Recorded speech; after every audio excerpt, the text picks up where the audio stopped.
ไส้นี่โอ้ยคักขนาดเพิ่นออกมาเตะคุณมาตัว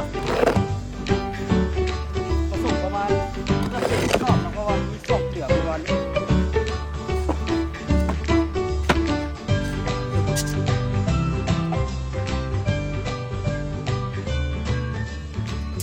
ตอนแรงทุกคนมามือนี่มาโดยว่ากะสีโบถ่ายคลิปแล้วทุกคนว่าสีเฮ็ดไปเรื่อยๆแต่ว่าสีโบตั้งเสาเนาะเนี่ยแต่ว่าเห็นบ่เตรียมโคมแล้วมือนี่เฮ็ดเวียกตอนแรงก็ดีขึ้นกันว่าบ่ฮ้อนหลายเนาะตอนฮอดตอนสวยแล้วก็พักผ่อนเฮ็ดเวียกตอนเช้าตอนสวยพักผ่อนแล้วก็ตอนแรงมาลุยใหม่บ่ฮ้อนเลยรู้สึกว่าเฮ็ดเวียกแล้วมันสบายก็เลยว่าทำอีตัวว่าสิบ่ขุดทอดขุมนี่สำเร็จพอขุดไปขุดมาได้3ขุมเลยโอ้ยมันบ่เมื่อยเว้ยสินะพอมันบ่เมื่อยแล้วตัวก็สิลุยเลยทุกคนเห็นบ่ตัวขุดได้3ขุมแล้วทุกคนนี่ขุดไป3ขุมเรียบร้อยเนาะอันนี้เกี่ยมไปเทคานเห็นบ่ขุดไปกับมักหินเลยทุกคนโบเป็นโบมีได้มักหินหลายเพิ่งตัวงัดออกมาเห็นบ่มีแต่หินใหญ่ๆนี่ลูกมักหินเป็นคือเก่าเนาะเป็นหินน้ำนอกคือเก่านี่แต่ว่าทั้งรูปนี่ก็สีต่ำกว่าแดกะเอาไข่เนาะทุกคนเอาดีขึ้นนี่เสานี่ก็เฮ็ดไว้มือวานนี้เดี๋ยวสิลองง่ายเสาบางเนาะบ่ฮู้มันสินั่นบ่เพราะว่าน้ำมันเครื่องตัวบริทาหลายปานใดมือวานนี้โดยตั้งเสาอันนี้ตั้งมือวานนี่ก็คันว่าอันนั้นล่ะตัวกับบริตั้งเลยตั้งเสาทิมไปไว้แล้วกับมีแต่มัดเล็กตัวว่าสิมัดเล็กจนจำเบิดแล้วก็จึงสิได้จังสิตีแบบเทคานบัดเดียวเว้ยสิเอาระดับบัดเดียวแล้วก็เทคานจวดบัดเดียวเลยฮะนะครับมึงเด้อตัวสิเอาระดับจนเมิดแล้วสิมัดเล็กอย่างเดียวนะคันเฮ็ดแล้วก็บัดแล้วก็จ้างคนมาบัดนั้นเป็นไปได้เนาะคันแบบหลายเนาะคันแบบหลายจ้างคนมาหรือว่าให้เขาจ้างเขามาช่วยตีแบบจนมืดแล้วก็เทปลาเดียวนี่โอ้บุดเดียวแล้วทุกคนคันมาเฮ็ดปลาเดียวได้เนาะจ้างคนเอาเพราะว่าตัวคนเดียวมันก็หนักหน่วงเนาะแต่ว่าเฮ็ดมาได้สำนีก็ถือว่าสุดๆแล้วทุกคนมันบ่มีไผสิมาเฮ็ดปลานี้ดอก แท้เลยตัวก็ว่าตัวเองสุดๆแล้วเด้แล้วตัวก็ภูมิใจตัวเองนำที่เฮ็ดได้เนาะเพราะว่าแต่ก่อนหน้านี้นี่ก็ยังรู้สึกว่าตัวเองก็เป็นเด็กน้อยเนาะสิเฮ็ดอย่างก็ต้องได้ให้พ่อเป็นคนพาเฮ็ดเนาะแต่พอปัจจุบันแล้วนี่ก็เฮ็ดอย่างก็พอเฮ็ดได้ละพอหู้เรื่องหู้ราวแล้วก็มันเฮ็ดได้แล้วทุกคนพอมันเฮ็ดได้เขาก็ว่าเขาก็เก่งอยู่เลยเนาะสินะ แต่ก่อนเฮ็ดงานทุกคนเห็นบ่ต้องได้ท่าพอต้องได้ท่าไอ้อ้นต้องได้ท่าคนนั้นคนนี้มาแนะนำวันนี้พอแท้ตัวเฮ็ดเองก็เป็นเฮ็ดงานหลังนึงอ่ะตัวสามารถเฮ็ดได้เนาะมีประสบการณ์ละหาก็ได้มันเครื่องก็ได้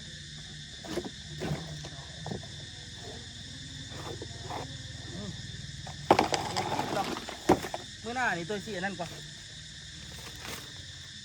มื้อหน้าตัวสีเอาน้ำใส่แล้วก็แล้วเนาะมันก็บ่ได้ติดละเพราะมันเป็นแบบอย่างเนาะ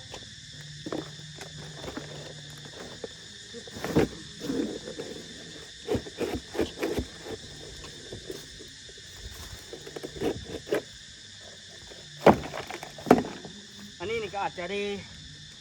ที่ได้ใส่มือนี่เลยเนาะตัวไปที่ตั้งเสาเลยแต่มันก็ยังบ่ทันแข็งแท้เถอะดอกเพราะว่าหากว่าเทเมื่อวานนี้เสาที่เสานี่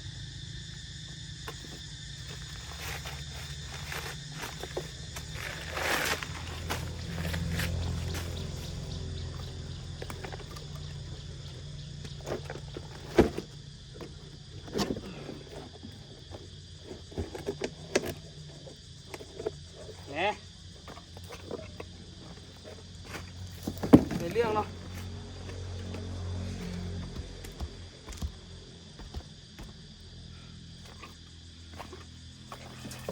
เดี๋ยวตอนนี้สิปะไปเดี๋ยวเอาแล้วสิได้เอามาตั้งเนาะตัวสิบ่พยายามบ่หามันหลายเล็กมันยาวสุดดิตัวสิบ่หามมันหนักหลายเนาะบ่สิเอาไปไกลเนาะ6 เสานี่ก็6 ต้นนี่แหละเนาะโอ้สุดยอดเนาะผสมปูนบัดนี้ตัวซิวตัวหูผสมละผสมให้มันให้มันแข็งหลายเนาะเนียนกิ๊บเลยเสางามให้งามบ่เนาะผสมปูนมันเข้าดีๆให้มันเป็นน้ำดีๆเทเข้าไปแล้วมันสีงามโลดเนาะ นี่ตอนนี้ก็สืบต่อขุดขุมแรงละบ่ฮ้อนเฮงเนาะตัวซิโบเฮ็ดอย่างไรได้พอลองขุดแล้วมันคือว่าบ่เมื่อยปานใดซะดอกบ่เมื่อยแล้วเราเฮ็ดตอนแรงเนาะแดดมันบ่ค่อยฮ้อนแต่ละเทื่อปลาที่โลอีพ่ออีแม่คนมาฮ้อน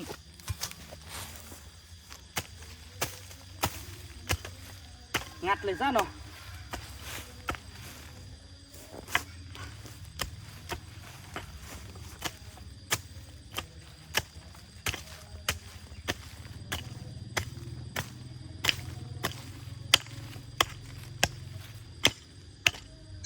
พอขุดได้เป็นจังหวะหนึ่งมันก็จะเจอมันหินเนาะเป็นหินน้ำนอทุกคน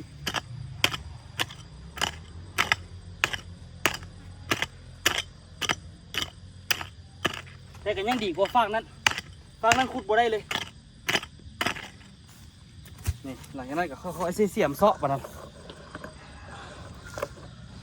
พี่ลึกขนาดได้ทุกคนโซชิได้คุมหนึงก็ได้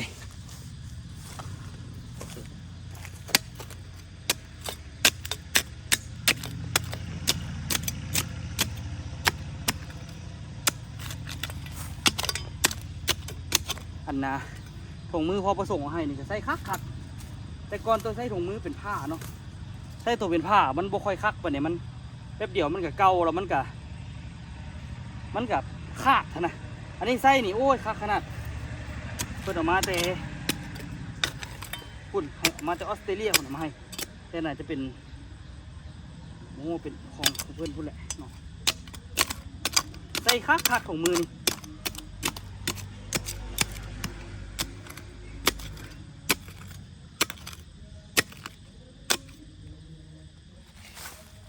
มันกันมือเขาได้ดีนะถุงมือตัวนี้นะมันบ่คือตัวถุงผ้าหันสมมุติเราจกสิเนาะเห็นบ่มันสิมีพวกเศษดินเข้าไปในถุงมือเขาตัวนี้มันมียางกันยางเคลือบข้างหน้าเนาะ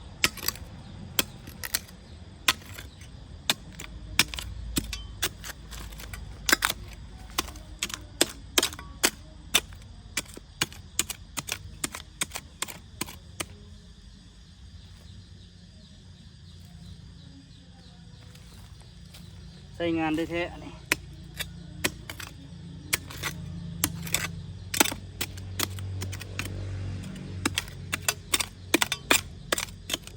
เริ่มเจอบางหินแล้วได้ทุกคน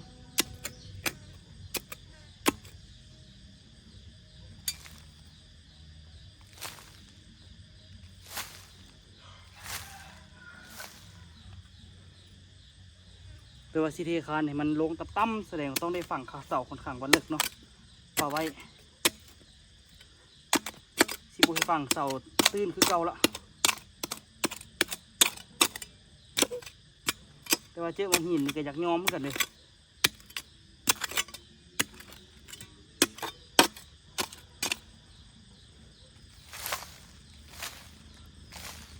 ก้อนน้อยๆกับใครเราบอกบางหินก็ได้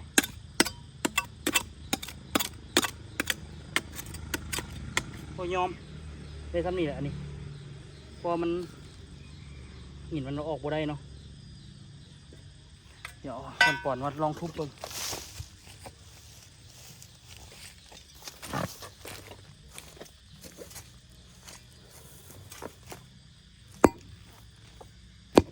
โอ้แตกเว้ยคันแตกอันนี้ก็ได้ไปต่อเนาะ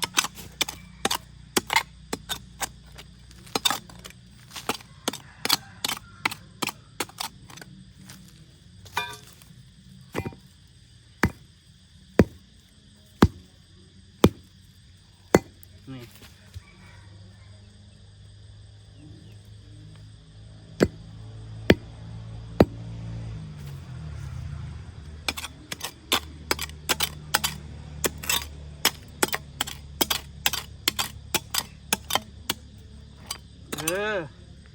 อันนี้เห็นบ่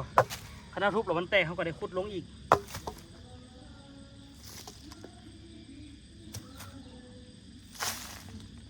คันทุบแล้วมันแตกเลยจากยุ่งเนาะ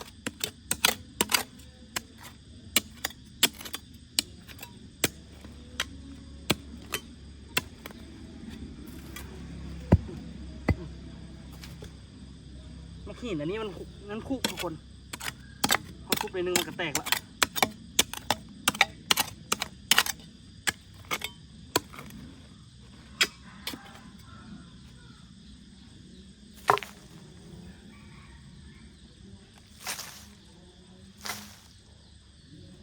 เดี๋ยวขุดไปก่อนเนาะตอนนี้ได้4 ขุมละ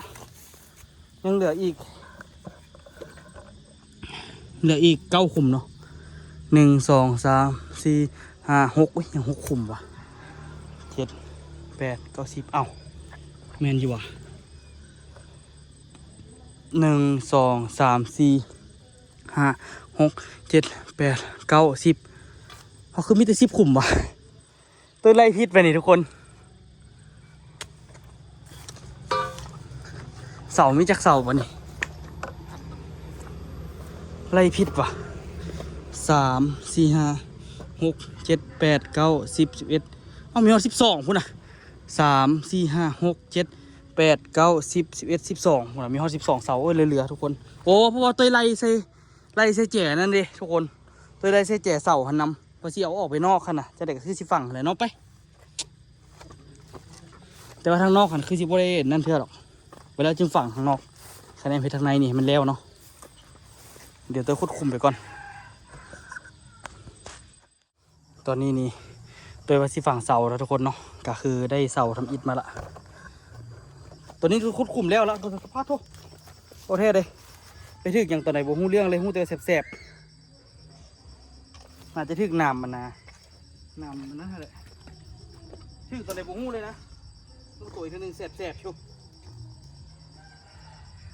อ้าวสิหักพอดีเทเมื่อวานนี้อันนี้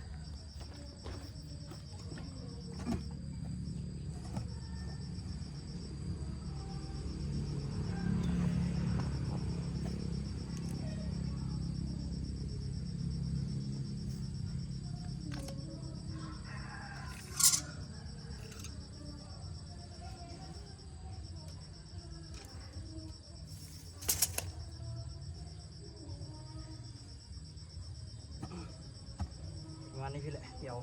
ตะไว้นี่ก่อนเดี๋ยวไปผสมปูนก่อนนะทุกคนแล้วก็เดี๋ยวตัวใหญ่เสากันซะจะเอาเสาไปวางพอไว้เนาะหมดแล้วเราจึงเฮ็ดประเดียวคือสุดก้อนนี่เนาะห้ามเสาไปวางพอไว้ก่อนเดี๋ยวตัวซีพยายามโบย่อหรือบ่ย่อวะ ย่อนักแล้วเจ็บก้นนะทุกคนมันรู้สึกว่าทรงนี้ใส่หางไก่นักโคตรเนาะล้อมก่อนได้ปะย่อกับย่อซะบ่ย่อบ่แล้วดอก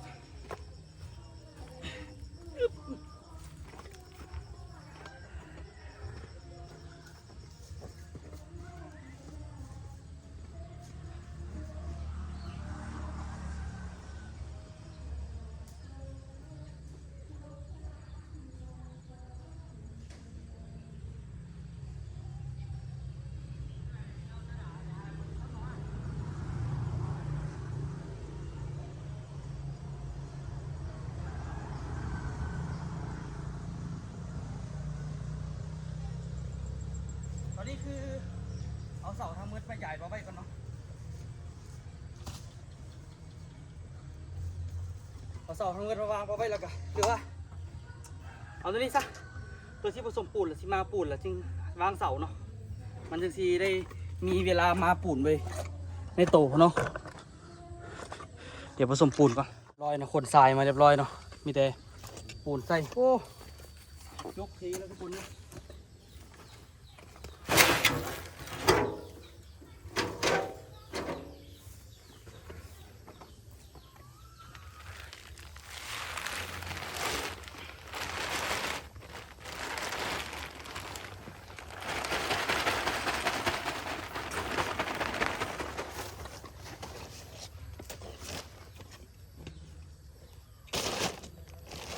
จะได้บอกจกเพนี่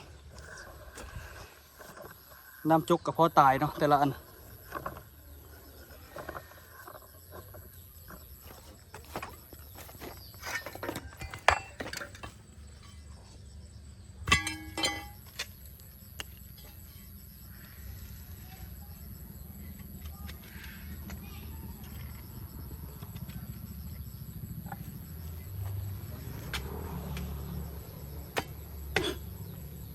ไม่น้อยพด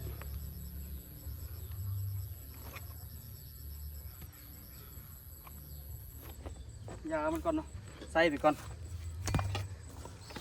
นี่ก็วิ่งไซมีโอกาสแล้วจึงแปลงใหม่โอ้มันสิรุดเลยใส่ก่อนบ่ได้ละคือสิได้แปลงเลยละโอ้มันสิรุดกับบ่รุดได้หรอ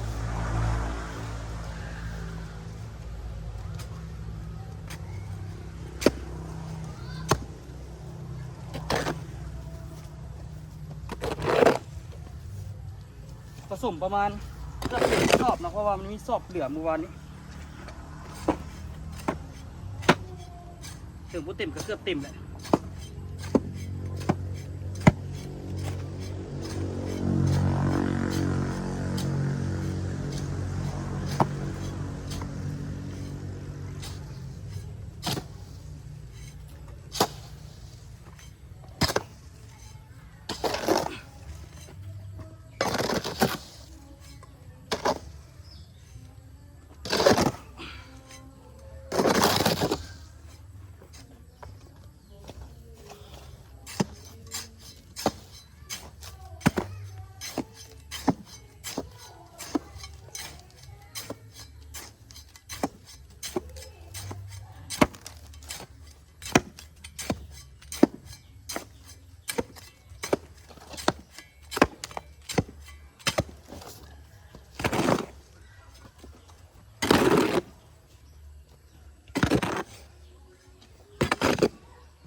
มาปูนไปดิ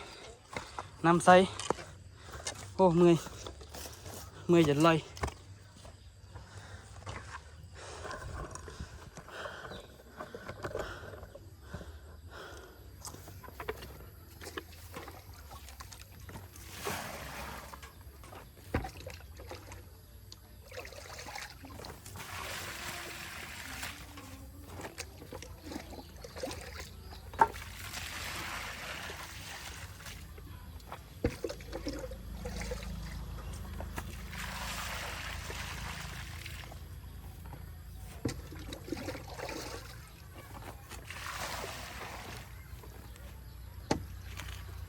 มาที่ป่าไว้แบบนี้ตัวที่เอาเสาพวกนี้ลงมาใหญ่ทิ่มไว้แบบนี้เห็นบ่หลังจากที่มาไว้แบบนี้โอ้ยเมื่อยเว้ากับบ่ได้ทุกคนเลยเวลาผสมปูนนี่ได้เงียบทุกคนย่านปูนที่เขาปากในเมื่อยเนี่ย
เสาที่แบบว่าเฮ็ดได้ดนมาไปใส่ก่อนเนาะเดี๋ยวมันสิเครียด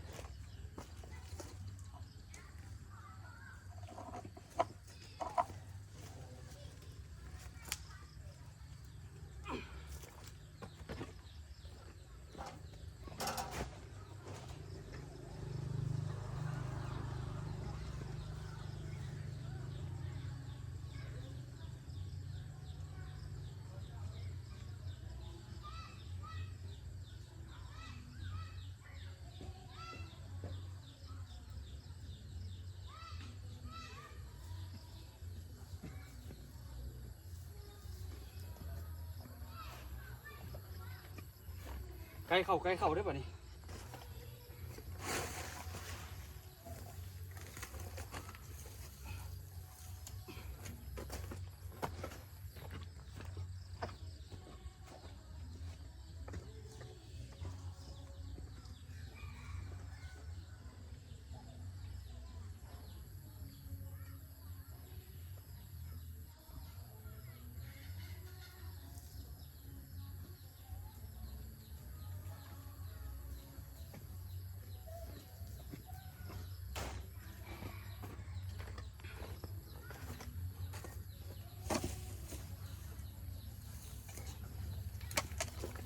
ใครได้เสาสั่นมันบนนักจริงเนาะเสายาว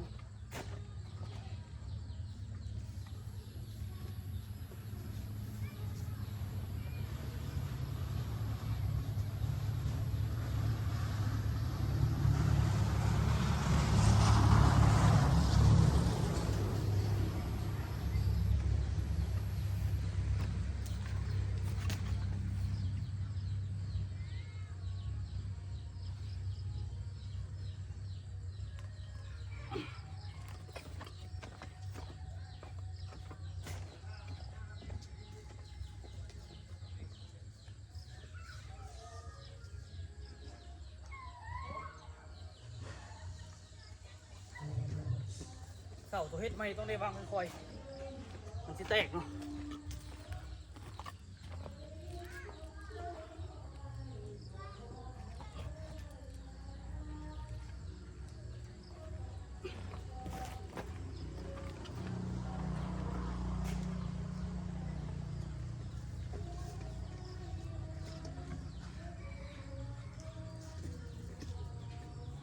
ยังเสาเดียว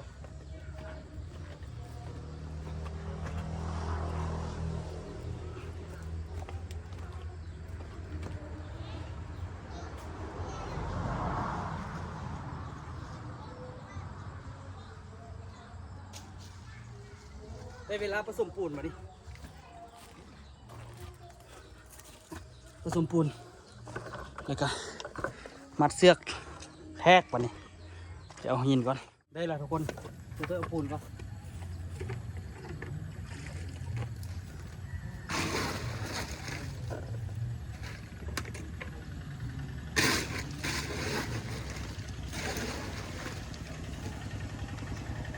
แต่ละมือเงืดขนาดอยู่ในกระปูนซองนี้เริ่มใส่เลย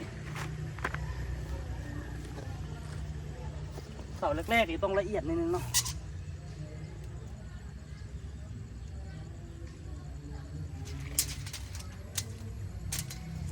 ต้องให้มันได้เป๊ะๆเสาหิน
ซักบ่ได้ระดับซ้ำ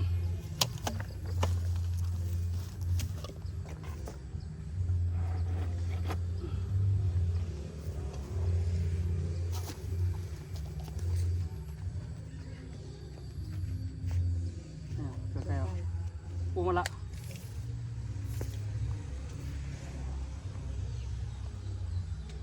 มันยับมาพอดี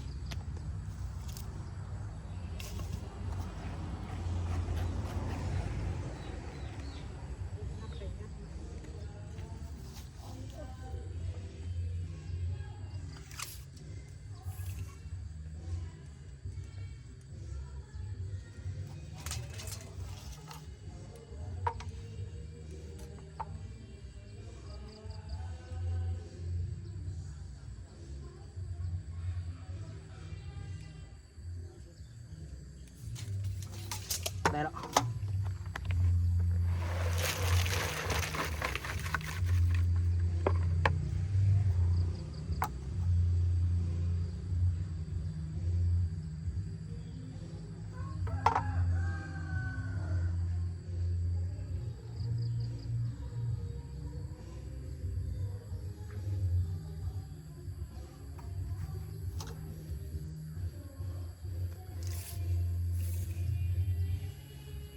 เป๊ะเวอร์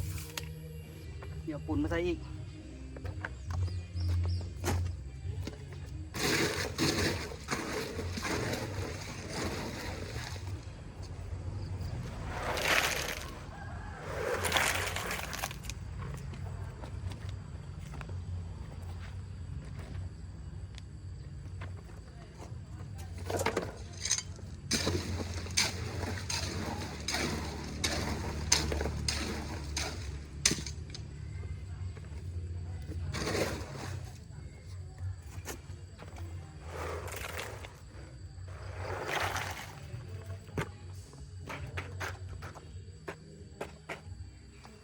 เดี๋ยวไปแทรกตัวนั้นบัดนี้เดี๋ยวเอาเสาสุดพุ่นเนาะทุกคนหาก็ตั้งได้4 เสาเนาะ1 2 3 4 3 เสาอยู่พุ่นโดยสีไทยมันจะจ่อหรือจึงสีไทยแต่เบื้องจ่อมันนี่คือสีได้ใส่โคมละปูนกาพอดีปูนหมดเดี๋ยวสิไปตักน้ำหินก่อนเนาะนี่เห็นบ่ลมไปจังไหนก็ต้องตั้งให้มันแล้วเนาะตั้งแล้วเราก็เทคานบะเดียวมัดเล็กใส่บะเดียวเซาะดินเนาะทุกคนเซาะดินมัดเล็กใส่ปู้มัดจนให้มันแล้วทั้งเบิดนี่กลางแบบเทบะเดียวบะนั้นน่าจะประมาณช่วงต้นเดือนแหละสิเทคานนี่จนแล้วเนาะนี่ส่วนสีแล้วทุกคน1 ทุ่มเนาะหรือว่า7 โมงแรงค่ำละตอนนี้นี่กาอุคามเอื้อนไปกินข้าวแล้วเนาะโดยกาปัญหาที่สุดก็คือปูนบ่เบิดเนาะทุกคนเดี๋ยวมื้ออื่นสิได้เก็บอุปกรณ์แล้วเพราะว่าสิได้ออกไปต่างแขวงน้ำอูเนาะมื้ออื่นสิได้เมียนเครื่องเมียนของแล้วเพราะว่านั่นแล้วก็กลับมาก็จึงมาลุยหนักเนาะทุกคนมาขดเหล็กดีๆเนาะนี่ทุกคนมาขดเหล็กขดปอกดีๆเอาสุดพู้นแหละ2 ด้านเลยเดี๋ยวสิเฮ็ดด้านนี้ก่อนเนาะทุกคนนี่ห้องของคลองสิเป็นประมาณนี้แหละโอ้บ่เป็นธรรมดาเด้อสิมฮอดจุดนี้เด้อบ่เป็นธรรมดาบอกเลยอันนี้ก็คือผลงานที่เอาเฮ็ดเนาะโดยตั้งเสากะเฮ็ดแต่3 โมงทุกคนจนฮอดตอนนี้ก็7 โมงแรง4 ชั่วโมงเนาะเป็นจกเป็นอย่างก็ยังทิ่มไปตรงนี้อยู่มือยังสิมาเมียนประเดียวเนาะเพราะว่ามื้อนี้มันค่ำแล้วก็เมื่อยละพอดีไปกินข้าวลุยเนาะทุกคนสู่เต็มที่ชีวิตเฮายังอีกยาวไก่เนาะนี่สมเรียบร้อยตั้งเสาเรียบร้อยโอ้โคตรงามเลยทุกคนเห็นเลยเห็นบ่เห็นแล้วของห้องเลยว่าสิมาแบบใดถมเบิดแถวนี้กว้างบ่บัดนี้โอ้สุดกว้างเลยเนาะแต่สิมืดๆได้ทุกคนถ่ายคลิปเนาะเพราะว่ามันเฮ็ดกลางคืนเด้จำเป็นเลยเนาะอ่ะเดี๋ยวตัวชีไปกินข้าวพักผ่อนแล้วทุกคนเป็นยังไงฝากทุกคนติดตามเด้อสำหรับคลิปนี้บ๊ายบายทุกคนขอลำลาทุกคนกับบรรยากาศนี้ไปก่อนคำละเนาะ